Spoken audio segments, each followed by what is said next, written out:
ವೀಕ್ಷಕರೇ ಸ್ವಾಗತ. ರಾಮ್ ಲೀಲಾ ಚಿತ್ರತಂಡ ನಮ್ಮ ಜೊತೆಗಿದೆ. ಇನ್ಫ್ಯಾಕ್ಟ್ ರವಿಶಂಕರ್ ಸರ್ ಇದ್ದಾರೆ, ಅಮೂಲ್ಯ ಅವರಂತೂ ಎಷ್ಟು ಮಾತಾಡ್ತಿದ್ದಾರೆ. ಇನ್ಫ್ಯಾಕ್ಟ್ ಶೂಟಿಂಗ್ ಸೆಟ್ ಅಲ್ಲಿ ನಡೆದಂತಹ ಮಸ್ತಿ ಬಗ್ಗೆ ಮಾತಾಡ್ತಾ ಇದೀವಿ. ಸೊ ಮಾತುಕತೆಯನ್ನ ಮುಂದುವರ್ಸೋಣ. ಅಂಡ್ ಆಸ್ ಐ ಪ್ರಾಮಿಸ್ಡ್ ಹಾಡ್ ಹಾಡಿಸ್ತೀನಿ ಅಂತ ಕೂಡ ಹೇಳಿದ್ದೆ. ಈ ಲಿಂಕ್ ಅಲ್ಲಿ ಹಾಡೇ ಹೇಳೇ ಹೇಳ್ತಾರೆ ಇವರು. ಓಕೆ ಸರ್, ಇನ್ನು ಈ ಸಿನಿಮಾದ ನಿರ್ದೇಶಕರು ವಿಜಯ್ ಕಿರಣ್ ಅವರು. ಇದು ಅವರ ಡೆಬ್ಯೂ ಸಿನಿಮಾ, ಚೊಚ್ಚಲ ನಿರ್ದೇಶನದಲ್ಲಿ ಮೂಡಿ ಬಂದಂತಹ cinema. Of course captain of the ship ಅಂತ ಹೇಳಿದ್ರೆ ಡೈರೆಕ್ಟರು ಅವ್ರು ಹೇಳ್ದಂಗೆ ಸೆಟಲ್ ಕೇಳಬೇಕು, ಆವಾಗಲೇ ಚಿತ್ರ ಸರಿಯಾಗಿ ಮೂಡ್ ಬರುತ್ತೆ ಅಂತ ಎಲ್ಲರೂ ಹೇಳ್ತಾರೆ. And that is how it is. But ಹೇಗಿತ್ತು ವಿಜಯ್ ಕಿರಣ್ ಸರ್ ಜೊತೆ ಚಿತ್ರದಲ್ಲಿ ವರ್ಕ್ ಮಾಡೋ ಎಕ್ಸ್ಪೀರಿಯನ್ಸ್? ವಿಜಯ್ ಕಿರಣ್ ಅಂತಂದ್ರೆ ಅವರು ಫಸ್ಟ್ ಟೈಮ್ ಮೂವಿ ಮಾಡ್ತಿರೋದು. ಆದರೆ ಪ್ರತಾಪ್ ಅಂತ ಅವ್ರಿಗೆ ಇನ್ನೊಂದು ಹೆಸರಿದೆ. ಇಡೀ ಇಂಡಸ್ಟ್ರಿಯಲ್ಲಿ, ನಮ್ಮ ಕನ್ನಡ ಇಂಡಸ್ಟ್ರಿಯಲ್ಲಿ ಎಲ್ಲರಿಗೂ ಅತ್ಯಂತ ಚಿರಪರಿಚಿತ ವ್ಯಕ್ತಿ ಅವರು ಪ್ರತಾಪ್ ಅಂತ. ಸೊ ವಿಜಯ್ ಕಿರಣ್ ಅಂತ ಅವರ ಸಿನಿಮಾ ಸ್ಕ್ರೀನ್ ನೇಮು, ಎರಡೂ ಹೆಸರಿದೆ ಅವರಿಗೆ.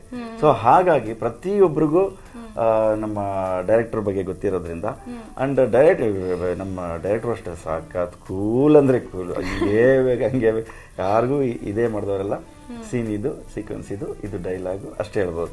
ಅಷ್ಟೇ ಹೇಳ್ಬಿಟ್ಟು ಅವ್ರ ಪಾಡಿಗೆ ಅವ್ರು ಸುಮ್ಮನೆ ಕೂತ್ಕೋತಿದ್ರು. ನಾವು ಮುಗಿಸೋವರೆಗೂ, ನಾವು ಮುಗಿಸಿದ್ಮೇಲೆ ಓಕೆನಾ ಅಂತ ಹೇಳಿ ಓಕೆ ಕಟ್ ಅಂದು.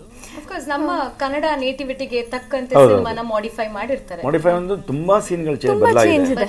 ಆರ್ಟಿಸ್ಟ್ಗಳು, ಅಲ್ಲಿ ಇದ್ದಂತ ಆರ್ಟಿಸ್ಟ್ಗಳಿಗೂ ಆಮೇಲೆ ಇಲ್ಲಿ ಇರುವಂತ ಆರ್ಟಿಸ್ಟ್ಗಳಿಗೂ ತುಂಬಾ ಬದಲಾವಣೆ ಇದೆ. ಸಾಕಷ್ಟು ಬದಲಾವಣೆ ಮಾಡ್ಕೊಟ್ಟಿದ್ದಾರೆ. ಬಟ್ ಎಲ್ಲೂ ಕೂಡ ಸಿನಿಮಾಗೆ ಚ್ಯುತಿ ಬರ್ದೇ ಇರೋ ಹಾಗೆ ನೀಟಾಗಿ ಮಾಡ್ಕೊಂಡು ಹೋಗಿದ್ದಾರೆ. ಯಾಕೆಂದ್ರೆ ಜನಕ್ಕೆ ಎಲ್ಲೂ ಬೋರ್ ಆಗಬಾರ್ದು ಅಂತ ಒಂದು ಕೇರ್ಫುಲ್ ಆಗಿ ಅದನ್ನ ನೋಡ್ಬೇಕು. ಇನ್ನೊಂದು ಎಲ್ಲಿ ಕಡಿಮೆ ಆಗುತ್ತೋ ಅನ್ನೋದು ಅದು ಕೂಡ ಮುತುವರ್ಜಿ ವಹಿಸಲೇಬೇಕು. ಅದೆಲ್ಲ ನೀಟಾಗಿ ಮೇಂಟೈನ್ ಮಾಡ್ಕೊಂಡ್ ಬಂದಿದ್ದಾರೆ. ನೀಟಾಗಿ ಅದಕ್ಕೆ ಇವತ್ತು ನೋಡಿ ಜನ ಅಷ್ಟು ಎಂಜಾಯ್ ಮಾಡ್ತಿರೋದು, ಅಷ್ಟು ಖುಷಿ ಪಡ್ತಿರೋದು. ಏನು ಅಮೂಲ್ಯ, ಫಸ್ಟ್ ಟೈಮ್ ವಿಜಯ್ ಕಿರಣ್ ಅವರು ಈ ಕಥೆನ ನಿಮ್ಗೆ ಹೇಳಿದಾಗ what was your first expression? ಈ ಸಿನಿಮಾ ಮಾಡ್ಬೇಕಾ? And of course as you said, ಇದು ತೆಲುಗು ಲೌಕ್ಯಂ ರೀಮೇಕು. ಅಂಡ್ ನಿಮ್ ಮೈಂಡ್ ಅಲ್ಲಿ ಇತ್ತ ಸಿನಿಮಾ ರೀಮೇಕು, ಸೊ ಒಪ್ಕೋಬೇಕು. ಆಮೇಲೆ ಕತೆ ಹೆಂಗ್ ಇಂಪ್ರೆಸ್ ಮಾಡ್ತು ಒಪ್ಕೊಡೋದಕ್ಕೆ ಕಾರಣ?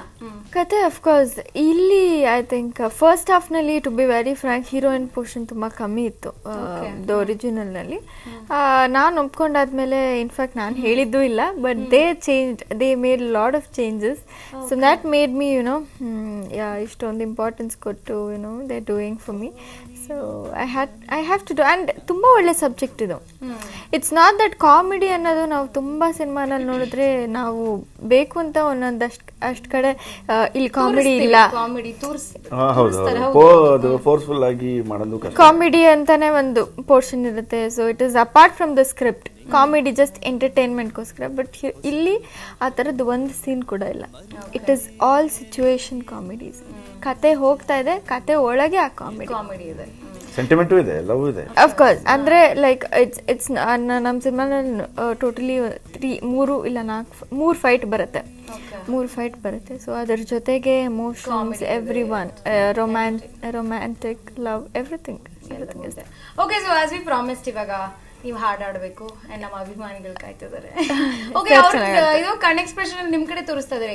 ನಾನು ಹಾಡ್ಲಿ ಅಂತ ಅಮೂಲ್ಯ ಅವ್ರ ಶಂಕರ್ ಫಾಲೋಸ್ ಹಾಡೋದು ಗೊತ್ತು, ಎಲ್ಲರೂ ನೋಡಿದ್ದಾರೆ. ಈಗ ಅಮೂಲ್ಯ ಹಾಡೋದು ನಾನು ಕೇಳ್ಬೇಕು. ನಾನು ಕೂಡ ಆಕ್ಚುಲಿ ಅವ್ರು ತುಂಬಾ ಚೆನ್ನಾಗಿ ಆಡ್ತಾರೆ. ನನ್ನ ಸಾಂಗ್ ನಮ್ಗೆ ಆಕ್ಚುಲಿ ಬೇಡ, ನಿಮ್ಮ ವಾಯ್ಸ್ ಅಲ್ಲೇ ಹಾಡ್ಬೇಕು. ಇಲ್ಲ, ಅಮೂಲ್ಯ ಸಾಂಗ್ ನ ತುಂಬಾ ಚೆನ್ನಾಗಿ ಆಡ್ತಾರೆ. ಇಲ್ಲ, ನಾನು ಆಡ್ತೀನಿ, ನೀವು ಆಡದ್ಮೇಲೆ ನಾನು ಆಡ್ತೀನಿ. ಓಕೆ ಸರ್, ನೀವು ಅಮೂಲ್ಯ ಅಂತ ಬಾಯಿ ತುಂಬಾ ಕರೆದ್ಬಿಡಿ, ಅವರು ಶುರು ಹಚ್ಕೋತಾರೆ. ಅಮೂಲ್ಯ ಆಮೇಲೆ ನೋಡು ನೋಡು ನೋಡು ನೋಡು ನೋಡು ನೋಡು ನೋಡು ನೋಡು ನೋಡು ನೋಡು ನೋಡು ಅಮ್ಮು ನೋಡು ನೋಡು ನೋಡು ನೋಡು ನೋಡು ಅಮ್ಮು ಅಂತ ಮಧ್ಯ ಬರುತ್ತೆ. ಓಕೆ, ಅದೇ ಅಮೂಲ್ಯ ಶಾರ್ಟ್ ಫಾರ್ಮ್ ಅಮ್ಮು. ಓಕೆ, ಸೊ ಕೊನೆಗೂ ಅವ್ರ ಕೈಲಿ ಆಡಿಸ್ಬಿಟ್ರಿ ಇವ್ರು. ಆಕ್ಚುಲಿ ಅದ್ ನಾನ್ ಹಾಡೋ ಸಾಂಗ್ ಅಲ್ಲ. ಈ ಸಿನಿಮಾನಲ್ಲಿ ಯಾವ್ದು ನಾನು ಹಾಡೋ ಸಾಂಗ್ ಇಲ್ಲ. ನಾನೇನ್ ಹೇಳಿ ಅದ್ ಬಿಟ್ರೆ I think I can tell, ನೀನು ಬಂದ ಮೇಲೆ ನಾನಾದೆ ಜೀವಂತ, ನಾನು ನಿಂತ ಭೂಮಿ ಮುಂಚೆನೂ ಹೇಗಿತ್ತ. ಅಕಸ್ಮಾತ್ ಯಾಕೆ ಹೋಗ್ಬಾರ್ದಲ್ವಾ ಸಿಂಗರ್? ಇವರು ಆರಾಮಾಗಿ ಹೋಗ್ಬೋದು ಸಿಂಗರ್. ಅವಾಯ್ಡ್ ಮಾಡಿದೀವಿ ಅಲ್ವಾ? ಆಮೇಲೆ ಹೀರೋಯಿನ್ಸ್ ಗಳು ಕಮ್ಮಿ ಆಗ್ಬಿಡ್ತಾರೆ. ಮತ್ತಷ್ಟು ಮಾತುಕತೆ ಮಸ್ತಿ ಮುಂದುವರುತ್ತೆ. ಅದಕ್ಕೂ ಮುಂಚೆ ನಿಮ್ಗೋಸ್ಕರ ಮತ್ತೊಂದು ಹಾಡ್ ರೆಡಿ ಆಗಿದೆ, ನೋಡ್ಕೋಬೇಕು. ಸಾವಿರ ಹುಡುಗಿರಿಗೆ ಸಾಲುವ ಚಂದ ಹೇಗೆ ಒಂದೇ ಮೈ ಸೇರಿಕೊಂಡಂತೆ ಆಹಾ ನಾನೆಂತ ಅದೃಷ್ಟವಂತ, ಕಣ್ಣ ಮುಂದೆ ನೀನೆ ಓಡಾಡುತ್ತಾ, ನಿನ್ನಲ್ಲೇ ನಾ ಕಂಡೆ ನನ್ನೆಲ್ಲ ಖುಷಿ, ನಿನ್ನನ್ನು ಬಿಟ್ಟಾಗ ಬೇರೆಲ್ಲ ಹುಸಿ, ನನ್ನ ದಾರಿ ನೀನೇನೆ ನೀನೇ ಗುರಿ, ಎದುರಲು ನೀನೇನೆ ಎದೆಯಲು ನೀನೇನೆ, ಎದ್ದರು ನೀನೇನೆ ನಿದ್ದೆಲು ನೀನೇನೆ, ಹೋ ನೀನು ಬಂದ ಮೇಲೆ ನಾನಾದೆ ಜೀವಂತ, ನಾನು ನಿಂತ ಭೂಮಿ ಮುಂಚೆನೂ ಹೇಗಿತ್ತ. ಮತ್ತೊಮ್ಮೆ ಕಾರ್ಯಕ್ರಮಕ್ಕೆ ಸ್ವಾಗತ. ದೀಪಾವಳಿ ಹಬ್ಬದ ಶುಭಾಶಯಗಳು. ಜೊತೆಗೆ ಆಟಮ್ ಬಾಂಬು ಇದಾರೆ, ಲಕ್ಷ್ಮೀ ಪಟಾಕಿನೂ ಇದಾರೆ. ಸೊ ಆಗ್ಲಿಂದ ಸಿಡಿಸ್ತಾನೆ ಇದಾರೆ, ನನಗೂ ಭಯ ಆಗ್ತಿದೆ. ಸೊ ಮತ್ತಷ್ಟು ಮಾತುಕತೆಯನ್ನ ಮುಂದುವರ್ಸೋಣ. ಸರ್, ಇನ್ನು ಸಿನಿಮಾದಲ್ಲಿ ಅಫ್ಕೋರ್ಸ್ ಸೌಂದರ್ಯ ಜಗದೀಶ್ ಅವರ ನಿರ್ಮಾಣ ಇದೆ, ಅದ್ಭುತವಾಗಿ ಮೂಡ್ ಬಂದಿದೆ. ಎಲ್ಲೋ ಒಂದ್ ಕಡೆ ಕ್ವಾಲಿಟಿ ಆಗಿರ್ಲಿ ಏನೂ ಕೂಡ ಕಾಂಪ್ರಮೈಸ್ ಆಗಿಲ್ಲ. And that we can see through songs, trailer ತುಂಬಾ ಚೆನ್ನಾಗಿ ಮೂಡ್ ಬಂದಿದೆ. ಅಂಡ್ ಇವತ್ತು ಸಿನಿಮಾನ ಅಭಿಮಾನಿಗಳು ನೋಡಿ ಎಲ್ಲಾ ಕಡೆ ಏನೋ ಜೈಕಾರ ಕೂಡ ಹಾಕ್ತಿದ್ದಾರೆ. ನೀವು ನೋಡ್ಲೇಬೇಕು. ಖಂಡಿತ ನೋಡ್ತೀನಿ. ಎಲ್ಲಿ ನೀವು ಇಲ್ಲಿ ಕೂರ್ಸ್ಕೊಂಡ್ಬಿಟ್ಟಿದ್ದೀರಲ್ಲ, ಇದಾಗಿದ ತಕ್ಷಣ ಹೋಗಿ ನೋಡ್ತೀನಿ. ಬನ್ನಿ, ನಮ್ ಜೊತೆಲೇ ಬನ್ನಿ. ಖಂಡಿತ ಬರೋಣ. ಸೊ ಹೇಳಿ sir, how was it working with Soundarya Jagadish sir? ಇದು ನನ್ನ 2ನೇ ಸಿನಿಮಾ ಅವ್ರ ಜೊತೆಗೆ. ಸ್ನೇಹಿತರು, ಇದಕ್ಕೆ ಮುಂಚೆ ಸ್ನೇಹಿತರು ಅಂತ ಅವ್ರ ಒಂದು ಸಿನಿಮಾ ಒಂದು ಪ್ಯಾಷನ್ ಅವ್ರಿಗೆ, ಸಿನಿಮಾ ನಿರ್ಮಾಣ ಮಾಡೋದು. ಆಮೇಲೆ ಸುಮ್ಮನೆ ಏನೋ ಕಾಟಾಚಾರಕ್ಕೆ ನಾನು ಪ್ರೊಡ್ಯೂಸರ್ ಆಗಬೇಕು, ನಾನು ಸಿನಿಮಾ ನಿರ್ಮಾಣ ಮಾಡೋ ದುಡ್ಡಿದೆ ಆ ಥರದಲ್ವೇ ಅಲ್ಲ. ದುಡ್ಡಿನ ವಿಚಾರದಲ್ಲಿ ಲೆಕ್ಕಾಚಾರ ಇಡ್ತಾರೋ ಗೊತ್ತಿಲ್ಲ ನನಗೆ, ಆದರೆ ಸಿನಿಮಾ ಪ್ರೊಡಕ್ಷನ್ ಅಲ್ಲಿ ಎಲ್ಲವೂ ಲೆಕ್ಕಾಚಾರ ಅವ್ರಿಗೆ. ಅಂದ್ರೆ ಒಬ್ಬ ಆರ್ಟಿಸ್ಟ್ ಇಂದ ಹಿಡಿದು, ಒಂದು ಮ್ಯೂಸಿಕ್ ಡೈರೆಕ್ಟರ್ ಇಂದ ಹಿಡಿದು, ಒಂದು ಹೀರೋಯಿನ್ ಇಂದ ಹಿಡಿದು, ಒಬ್ಬ ಹೀರೋ ಹಿಡಿದು ಎಲ್ಲರ ಕಾಸ್ಟ್ಯೂಮ್ಸ್, ಅವ್ರಿಗೆ ಊಟ ಉಪಚಾರ, ಅವ್ರನ್ನ ಇಳ್ಕೊಳಕ್ಕೆ ಒಂದು ಕ್ಯಾರವಾನ್, ಒಟ್ನಲ್ಲಿ ಆ ಪ್ರೊಡಕ್ಷನ್ ವ್ಯಾಲ್ಯೂಸ್ ಇದೆಯಲ್ಲ, ಒಂದು ಸೆಟ್ ಗೆ ಆರ್ಟಿಸ್ಟ್ ಬಂದಾಗ ಅವ್ರನ್ನ ಹೇಗೆ ನೋಡ್ಕೋಬೇಕು, ಹೇಗೆ ನಡೆಸ್ಕೋಬೇಕು ಅನ್ನೋದು. ಯಾಕಂದ್ರೆ ನನಗೆ ಸ್ನೇಹಿತರಲ್ಲಿ ನಾನು 4 ಜನ ಮಾಡಿದ್ವಿ. ಸೊ 4 ಜನ ಹೀರೋಗಳ ಸಿನಿಮಾದಲ್ಲಿ. ಅದಾದ್ಮೇಲೆ ಅವ್ರದ್ದು 2ನೇ ಸಿನಿಮಾ. ಈಗ 2ನೇ ಸಿನಿಮಾ ನಾನು ಅವರು ಬರೀ ಇದೇ ರವಿ ಅಂತ ಅಷ್ಟೇ ಹೇಳಿದ್ರು. ಟನ್ ತಾಲೆ ಲೊಕೇಶನ್ ಟೈಮಿಂಗ್ ಹೇಳಿ ಸರ್ ಅಷ್ಟೇ ಅಂತ. ಅಷ್ಟು ಪ್ರೀತಿಯಿಂದ ಬಂದು ಕೆಲಸ ಮಾಡ್ತೀವಿ ನಮ್ಮ, ಯಾಕಂದ್ರೆ ಅಷ್ಟೊಂದು ಪ್ರೀತಿಯಿಂದ ನಮ್ಮನ್ನು ನೋಡ್ಕೋತಾರೆ ಅವರು. ಇದು ವೆರಿ ಪ್ಯಾಷನೇಟ್. ಹೌದು, ತುಂಬಾ ಪ್ರೀತಿಯಿಂದ, ತುಂಬಾ ಕಾಳಜಿ. ಏನೇ ಅಂದ್ರೂ ಈಗ ಸಾಯಂಕಾಲ ಅವ್ರದ್ದು ಏನೇ ಬಿಲ್ಡರ್ಸ್ ಆಗಿರೋದ್ರಿಂದ ಕನ್ಸ್ಟ್ರಕ್ಷನ್ ವೈಸ್ ತುಂಬಾ ಕೆಲಸ ಇರುತ್ತೆ.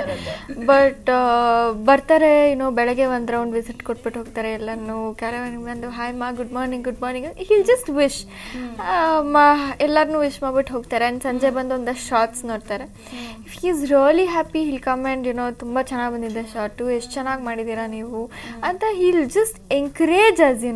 ಅಂದ್ರೆ ನಮ್ಗೆ ಎಲ್ಲೋ ಒಂದ್ ಕಡೆ ಪ್ರೊಡ್ಯೂಸರು, ಡೈರೆಕ್ಟರು ಆ್ಯಂಡ್ ಸೆಟ್ನಲ್ಲಿರೋರು ಇವ್ರುಗಳೆಲ್ಲ ಏನಾದರೂ ಬಂದು ಮೇಡಮ್ ತುಂಬ ಚೆನ್ನಾಗಿ ಮಾಡಿದ್ರಿ ಅಂದರೆ ನಮಗೆ ಸಿಗೋ ಖುಷಿನೇ ಬೇರೆ. ಬಿಕಾಸ್ ಅವ್ರು ಎಲ್ಲ ಕಡೆ ನೋಡ್ತಾ ಇರ್ತಾರೆ. Every day, every morning they'll be seeing ಬೇರೆ ಆರ್ಟಿಸ್ಟ್ಗಳನ್ನ ನೋಡ್ತಾ ಇರ್ತಾರೆ. They'll be seeing every one perform. So ಅವ್ರನ್ನ ಎಕ್ಸೈಟ್ ಮಾಡೋದು ತುಂಬ ಕಷ್ಟ. ಬೇಕಂದ್ರೆ ಆಡಿಯನ್ಸ್ನ ಒಂದು ಪಕ್ಷ ಯು ಕ್ಯಾನ್ ಜಸ್ಟ್ ಎಕ್ಸೈಟ್ ಮಾಡ್ಬೋದು, ಓ ಏನು ಹಿಂಗೆ ಮಾಡಿಬಿಟ್ಟಿದ್ದಾರೆ ಅಂತ. ಬಟ್ ನಮ್ಮ ಜೊತೆ ಕೆಲಸ ಮಾಡೋರನ್ನ ಎಕ್ಸೈಟ್ ಮಾಡ್ಬೇಕು. Day to day every day ನೋಡ್ತಾ ಇರ್ತಾರಲ್ಲ. ಸೊ ಎಲ್ಲೋ ಒಂದ್ ಕಡೆ ಅವ್ರಿಗೆ ಅಷ್ಟು ಇಂಟ್ರೆಸ್ಟ್ ಸ್ವಲ್ಪ ಕಮ್ಮಿ ಇರುತ್ತೆ. ಅವ್ರು ಎಕ್ಸೈಟ್ ಆದಾಗ ನಮ್ಗೆ ತುಂಬಾ ಖುಷಿ ಆಗುತ್ತೆ. ಎಲ್ಲೋ ಒಂದ್ ಕಡೆ ಬರೀ ಫೈನಾನ್ಸ್ ಮಾಡೋದಲ್ಲದೆ ಪೂರ್ಣ ಪ್ರಮಾಣದ ನಿರ್ಮಾಪಕನಾಗಿ ಕೂಡ ಸೌಂದರ್ಯ ಜಗದೀಶ್ ಇವನ್ ಬಂದಿಲ್ಲ ಅಂತಂದ್ರು ಯಾವ್ದೋ ಒಂದ್ ಶಾರ್ಟ್ ಅಂಡ್ ರಿಸ್ಕ್ ತಗೊಂಡ್ ಮಾಡಿದ್ರೆ ಫೋನ್ ಮಾಡ್ತಾರೆ, ಬರಕ್ಕಾಗ್ಲಿಲ್ಲ ಅಮ್ಮ, ಹಿಂಗೆಲ್ಲ ಹೇಳಿದ್ರು, ಚೆನ್ನಾಗ್ ಮಾಡಿದ್ಯಾ ಅಂತೆ ಅಂತ ಎಲ್ಲರ ಬಗ್ಗೆ ವಿಚಾರ. ಒಬ್ಬ ಪರ್ಸನ್ ಇಟ್ಟಿರ್ತಾರೆ, ಅವ್ರಿಗೆ ಪೇಮೆಂಟ್ ತಲುಪ್ತಾ, ಅವರು ಏನು ತಿಂಡಿ ಊಟ ಉಪಚಾರದಲ್ಲಿ ಏನು ತೊಂದರೆ ಆಗಿಲ್ಲ. ಒಬ್ರು ಅವರ ಬಾಮ ಒಬ್ರು ಎಲ್ಲರೂ ವಿಚಾರಿಸ್ತಿರ್ತಾರೆ. ಅವರು ಸಾಯಂಕಾಲ ಹೋಗ್ಬೇಕಾದ್ರೆ ಎಲ್ಲರೂ ಕೇಳ್ತಾರೆ, ಎಲ್ಲ ತಲುಪಿದ್ಯಾ, ಎಲ್ಲ ಬಂತ ನಿಮಗೆ, ಎಲ್ಲ ಆಯ್ತಾ, ಇವತ್ತೇನೋ ತೊಂದರೆ ಆಯ್ತಾ, ನಾಳೆ ಬೆಳಗ್ಗೆ ಎಷ್ಟು ಗಂಟೆಗಿದೆ, ಏನು ತೊಂದರೆ ಇಲ್ವಾ, ನಾಳೆ ಬೆಳಗ್ಗೆ ತಿಂಡಿ ಏನು ಬೇಕು ಅಂತ ಕೇಳ್ತಾರೆ ನಾಳೆ ಬೆಳಗ್ಗೆಗೆ. ಎಸ್, ಎಲ್ಲರಿಗೂ ಒಂದು 5-6 ಥರದ್ದು ತಿಂಡಿ ಊಟ, ಆ ಥರದ್ದು ಯಾರಿಗೆ ಏನು ಬೇಕು ತಿಂಡಿ ಊಟ ಕೇಳಿ ಆ ತರಿಸ್ಕೊಡು. ಎಲ್ಲ ನಮ್ಮ ಆರ್ಟಿಸ್ಟ್ಗಳಂತಲ್ಲ, ಈವನ್ ನಮ್ಮ ಲೈಟ್ ಆಫೀಸರ್ಸ್ ಕೂಡ ಅಷ್ಟೇ ಚೆನ್ನಾಗಿ ನೋಡ್ಕೋತಾರೆ ಅವರು. ಆಮೇಲೆ ಆ ಸಿನಿಮಾ ಅಂದ ತಕ್ಷಣ ಜಾತ್ರೆ, ನೀವು ಜಾತ್ರೆಗೆ ಬಂದಂಗೆ ಇರುತ್ತೆ. ಕಲರ್ಫುಲ್ ಆಗಿ ಡ್ರೆಸ್ ಹಾಕೊಂಡು ಸೀರೆ ಹಾಕೊಂಡು ಓಡಾಡ್ತಿರೋ ಹುಡುಗಿಯರುಗಳು, ಅಲ್ಲಿ ಆಮೇಲೆ ಒಂದು 70-80 ಜನ ಲೈಟ್ ಬಾಯ್ಸು, ಒಂದಷ್ಟು ಕ್ಯಾರವಾನ್ಗಳು, ಬಸ್ ಸ್ಟ್ಯಾಂಡ್ ತರ ಕುಟುಂಬ ಅನ್ನೋ ತರ ಇರುತ್ತಲ್ಲ. ಹೌದು ಸರ್, ಇನ್ನು ಚಿತ್ರದ ಬಗ್ಗೆ ಮಾತಾಡಿದ್ವಿ, ಸಾಕಷ್ಟು ಮಾತಾಡಿದ್ವಿ. ಸೊ ಕೊನೆಯದಾಗಿ ರಾಮ್ಲೀಲಾ ಚಿತ್ರ ಇವತ್ತು ರಾಜ್ಯಾದ್ಯಂತ ರಿಲೀಸ್ ಆಗಿದೆ. ಸೊ ಲಕ್ಷ್ಮೀ ಪಟಾಕಿ ಮುಂದಿದೆ, ಡಮ್ ಡಮ್ ಅಂತ ಹೊಡಿತಾ ಇದೆ, ಪಟಾಕಿ ಮಿಂಚ್ತಾ ಇದೆ. ಬಟ್ ನೀವು ವೀಕ್ಷಕರಿಗೆ ಕೊನೆಯದಾಗಿ ಏನ್ ಹೇಳಕ್ ಇಷ್ಟಪಡ್ತೀರಾ? ನಮ್ಮ ಸಿನಿಮಾ ಪ್ರಿಯರಿಗೆ ಮತ್ತು ವೀಕ್ಷಕರಿಗೆ ನಾನು ಹೇಳೋದೇನಂತಂದರೆ, ಈಗಾಗಲೇ ಸಿನಿಮಾ ರಿಲೀಸ್ ಆಗಿ ನೀವು ಒಳ್ಳೆ ರಿಸಲ್ಟ್ ಕೊಟ್ಟಾಗಿದೆ, ನಮಗೆ ಖುಷಿ ಇದೆ ಅದರ ಬಗ್ಗೆ. ಇದನ್ನು ನೋಡ್ಕೊಂಡು ಹೋಗಿ ಮತ್ತಷ್ಟು, ಯಾಕಂದರೆ ನಮ್ಮ ಈ ಒಂದು ಸಿನಿಮಾ ಬರೀ ಪಡ್ಡೆ ಹುಡುಗರುಗಳಿಗೆ ಅಥವಾ ಸುಮ್ಮನೆ ಮಾಮೂಲಿ ಅವ್ರಿಗೆ ಅಂತಲ್ಲ, ಇಡೀ ಸಂಸಾರದವರು, ಇಡೀ ಫ್ಯಾಮಿಲಿ ಬಂದು ನೋಡುವಂಥ ಸಿನಿಮಾ. ಯಾಕೆಂದರೆ ನಗು ಇದೆ, ನಗು ನಗು ನಗು ನಗು ಮರಿ ನಗ್ತಾನೆ ಇರೋದು. ಸೊ ಆ ಥರದ್ದೊಂದು ಸಿನಿಮಾ ಇದು. ಜೊತೆಗೆ ನಮ್ಮ ಅಮೂಲ್ಯ ಅಭಿಮಾನಿಗಳು ಇಡೀ ಕರ್ನಾಟಕದಲ್ಲಿ ಎಲ್ಲ ಸ್ಟಾರ್ಗಳಿಗಿಂತ ಜಾಸ್ತಿ ಇದ್ದಾರೆ. ಸೊ ಅವ್ರಿಗೆ ಒಂದು ದೊಡ್ಡ ಎಂಜಾಯ್ಮೆಂಟು. ಸೊ ಹಾಗಾಗಿ ಒಂದು ಮನೋರಂಜನೆಯ ಸಿನಿಮಾವನ್ನು ನೀವು ಖಂಡಿತವಾಗ್ಲೂ ನೋಡಲೇಬೇಕು. ಇದನ್ನು ಮಿಸ್ ಮಾಡ್ಕೋಬೇಡಿ. ಇದೊಂದು ದೀಪಾವಳಿಗೆ ನಮ್ಮ ಸೌಂದರ್ಯ ಜಗದೀಶ್ ಅವರ ನಿರ್ಮಾಣದಲ್ಲಿ, ನಮ್ಮ ವಿಜಯ ಕಿರಣ್ ಅವರ ನಿರ್ದೇಶನದಲ್ಲಿ ಮೂಡುವಂಥ ಚಿತ್ರ. ಆ್ಯಂಡ್ ನಿಮಗೆ ಇಷ್ಟವಾಗಿರುವಂಥ ಎಲ್ಲ ನಟಿಯರು ಈ ಸಿನಿಮಾದಲ್ಲಿದ್ದಾರೆ. ಪ್ಲೀಸ್ ಬಂದು ನೋಡಿ, ನಮ್ಮ ಇಡೀ ತಂಡವನ್ನು ಆಶೀರ್ವಾದ ಮಾಡಿ. ನಿಮ್ಮೆಲ್ಲರಿಗೂ ದೀಪಾವಳಿ ಹಬ್ಬದ ಶುಭಾಶಯಗಳು. ಅಮೂಲ್ಯ, ನೀವು? ನಾನು ಇವತ್ತು ಅಂದ್ಕೊಂಡಿದ್ದಕ್ಕಿಂತ ಹೆಚ್ಚಾಗಿ ಒಳ್ಳೆ ಓಪನಿಂಗ್ ಸಿಕ್ಕಿದೆ. ಸೊ ದಟ್ ಈಸ್ ನಮ್ಮ ಎಷ್ಟೇ ಸಿನಿಮಾಗಳು, ಬೇರೆ ಭಾಷೆ ಸಿನಿಮಾಗಳು ರಿಲೀಸ್ ಆಗಿದ್ರೂ ನಮಗೆ ಈ ಥರದ್ದೊಂದು ಓಪನಿಂಗ್ ಸಿಕ್ಕಿರೋದು I am really very happy. And ನಿಮ್ಗೆಲ್ಲರೂ ಪ್ರೀತಿ ಸಪೋರ್ಟಿಗೆ ಥ್ಯಾಂಕ್ಸ್ ಹೇಳೋಕ್ಕೆ ಇಷ್ಟಪಡ್ತೀನಿ. ಆ್ಯಂಡ್ ಖುಷಿ ಆಗುತ್ತೆ, ವೆರಿ ನೈಸ್ ಮೂಮೆಂಟ್ಸ್ ಇದು. ಸಿನಿಮಾ ಅಷ್ಟೆಲ್ಲ ಕಷ್ಟಪಟ್ಟು ಮಾಡಿದಾಗ ಇವತ್ತು ಸಿನಿಮಾ ಜನಕ್ಕೆ ಇಷ್ಟ ಆಗೋದೇ ಮೇನ್. ಇದಕ್ಕೋಸ್ಕರನೇ, ಈ ಅಲ್ಟಿಮೇಟ್ ಡೇಗೋಸ್ಕರನೇ ಕಾಯ್ತಾ ಇರ್ತೇವೆ. ಸೊ ಎಲ್ಲರೂ ಸಪೋರ್ಟ್ ನಮ್ಮ ಸಿನಿಮಾ ಮೇಲಿದೆ. ಸೊ ಇಡೀ ಇಂಡಸ್ಟ್ರಿ ಸಪೋರ್ಟ್ ನಮ್ಮ ಸಿನಿಮಾ ಜೊತೆ ಇದೆ ಅಂತ ಹೇಳಿದ್ರೆ ತಪ್ಪಾಗಲ್ಲ. ಅದರ್ವೈಸ್ ಎಲ್ಲರೂ ಬಂದು ನಮ್ಮ ಸಿನಿಮಾ ಅಂತ ಅಂದ್ಕೊಂಡು ಯಾರು ಅಷ್ಟು ಆಡಿಯೋ ಲಾಂಚ್ ಎಲ್ಲ ಮಾಡ್ತಾ ಇರಲಿಲ್ಲ. ಸೊ ಇಡೀ ಚಿತ್ರರಂಗ ನಮ್ಮ ಸಪೋರ್ಟ್ ಇದೆ, ಜನಗಳ ಸಪೋರ್ಟ್ ಇದೆ. ಹೀಗೆ ಸಪೋರ್ಟ್ ಮಾಡ್ತಾ ಇರಿ ರಾಮ್ಲೀಲಾ ಚಿತ್ರಕ್ಕೆ ಅಂತ ಕೇಳ್ಕೊಳ್ತೀನಿ. ಖಂಡಿತ. ಇವತ್ತು Ramlila as we all said ರಾಜ್ಯಾದ್ಯಂತ ರಿಲೀಸ್ ಆಗಿದೆ. ಒಳ್ಳೆ ಪ್ರತಿಕ್ರಿಯೆ ಕೂಡ ಪಡ್ಕೊಳ್ತಿದೆ. ಅಂಡ್ ಆಲ್ ದಿ ಬೆಸ್ಟ್ ಸಿನಿಮಾಗೆ. ಆಲ್ರೆಡಿ ಸೂಪರ್ ಡೂಪರ್ ಹಿಟ್ ಅಂತ ಡಿಕ್ಲೇರ್ ಆಗಲಿ ಅಂತ ನಾನು ಅನ್ಕೋತಾ ಇದ್ದೀನಿ. ಮತ್ತೊಮ್ಮೆ ಇಬ್ಬರಿಗೂ ದೀಪಾವಳಿ ಹಬ್ಬದ ಶುಭಾಶಯ. Thank you so much. ವೀಕ್ಷಕರೇ, ನೋಡಿದ್ರಲ್ಲ, ಇದು ದೀಪಾವಳಿ ಹಬ್ಬದ ಸ್ಪೆಷಲ್ ರಾಮ್ಲೀಲಾ ಚಿತ್ರತಂಡ ನಮ್ಮ ಜೊತೆಗಿತ್ತು. As we already said, cinema release ಆಗಿದೆ. ನಿಮ್ಮ ಹತ್ತಿರದ ಚಿತ್ರಮಂದಿರದಲ್ಲಿ ಹೋಗಿ ಸಿನಿಮಾ ನೋಡಿ. ಅಫ್ಕೋರ್ಸ್ ಪಟಾಕಿ ಹೊಡೆಯೋದ್ರ ಜೊತೆ, ಸಿಹಿ ತಿನ್ನೋದ್ರ ಜೊತೆ ನೀವು ದೀಪಾವಳಿ ಹಬ್ಬನ ಸೆಲೆಬ್ರೇಟ್ ಮಾಡ್ಕೋತಿದ್ರ. ಇದನ್ನ ದುಪ್ಪಟ್ಟುಗೊಳಿಸೋದಕ್ಕೆ ನೀವು ರಾಮ್ಲೀಲಾ ಚಿತ್ರ ಕೂಡ ಹೋಗಿ ನೋಡಬಹುದು. ಮತ್ತೆ ಸಿಗ್ತೀವಿ ಮತ್ತಷ್ಟು ನೂತನ ಕಾರ್ಯಕ್ರಮಗಳ ಜೊತೆಗೆ. ಅಲ್ಲಿವರೆಗೂ ನಮಸ್ಕಾರ.